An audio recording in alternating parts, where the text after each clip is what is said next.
দরদ দেখবো আমারও প্ল্যান ছিল, বাট আমি যখন প্রথমে শুনতে পেলাম যে আমাদের মেগাস্টারের সাথে বসে তার সিনেমা দেখতে পারবো, এত বছর পর এরকম একটা সুযোগ কে মিস করতে চায়, তো প্ল্যান করেছি যে না এখানেই দেখবো, একসাথে সবাই দেখবো।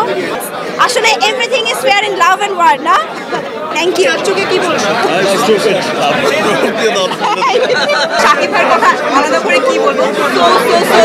সুপার। একনলের ব্র্যান্ড অ্যাম্বাসেডর আমাদের পাশেই দাঁড়িয়ে আছে ম্যাডাম পূজা চেরি।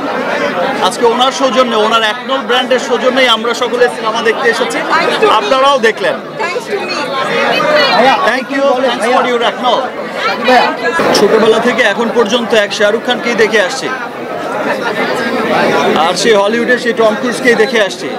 আমি যখন ছোট ছিলাম, যখন স্কুল গোয়িং ছিলাম, তখন থেকেই শাহরুখ খানকে দেখছি সুপারস্টার, দিল বলে দুলহানিয়া লে যায়েঙ্গে, এখনো দুলহানিয়াই নিয়ে যাচ্ছে। আমরা তুফান টুর গল্প শুনে শেষ করতে চাই ভাইয়া। তুফান টুর আপডেট জেনে আমরা শেষ করতে চাই। Megastar always megastar.